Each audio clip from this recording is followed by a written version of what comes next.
Welcome to part 3 of the Universal Design for Learning series, Central Role of Technology.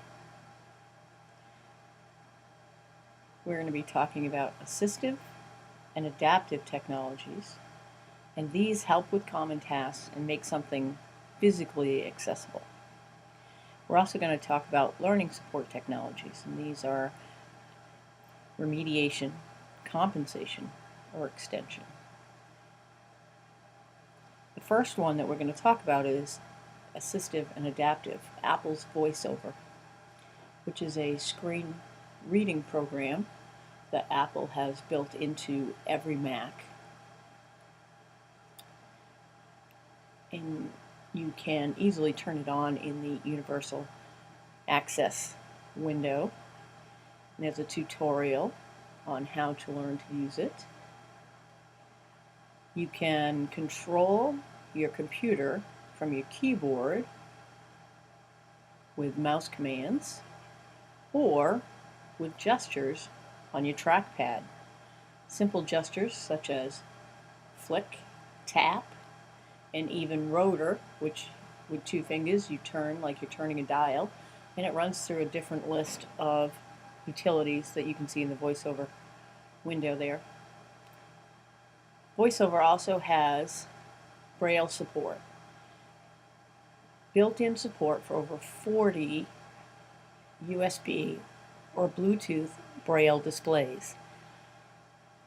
And also it has, if you're working in a group with folks that aren't Braille readers, it has a Braille display which shows on the screen of the person using VoiceOver the Braille text as well as the regular text. It also has web page support, which it will automatically read web pages. It will give a web page summary, including the number of links.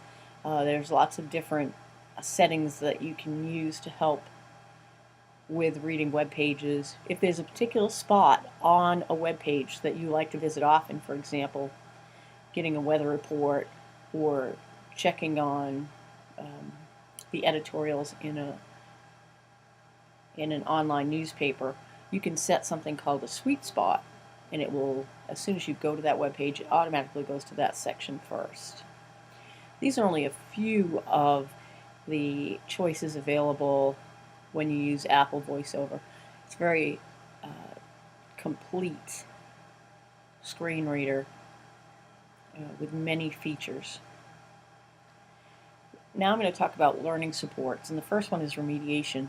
Khan Academy has over 3,500 free videos in the K-12 math and science area.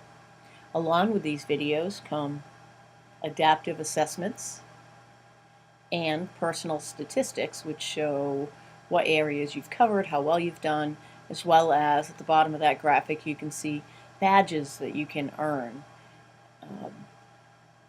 by completing certain areas.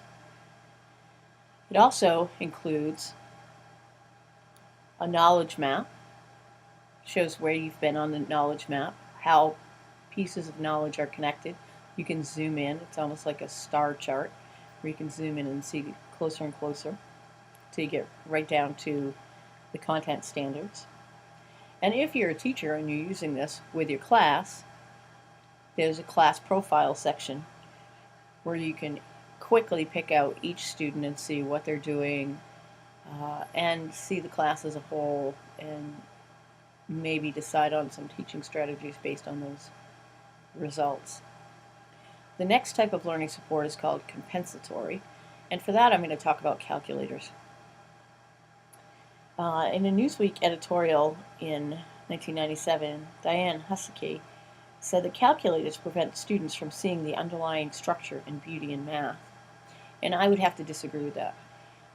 As a community college teacher, I teach developmental algebra, and I see my students struggle with very basic facts, and yet they use math in their everyday life. And when we talk about how algebra is related to their everyday life, they can see it. I think it's the basic facts that they never learned that are holding them back from seeing the beauty in math.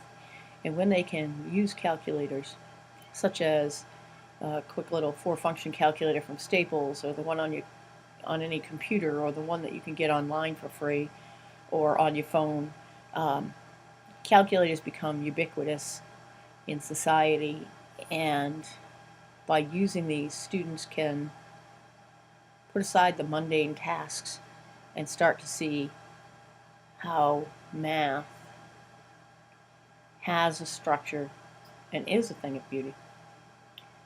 The next learning support that we're going to talk about is extension. We're going to talk about robotics.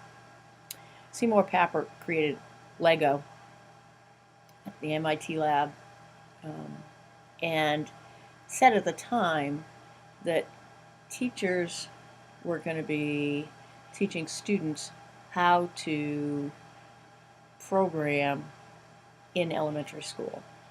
And that idea didn't go over really well. But now, as soon as we think of extension as a learning support, robotics are one of the first things that come up.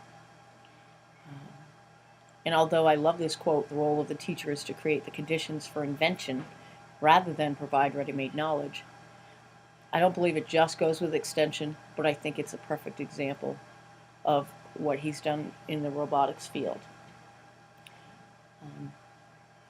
Stay tuned for part 4 of this program, which is the potential impact of UDL in the community college level.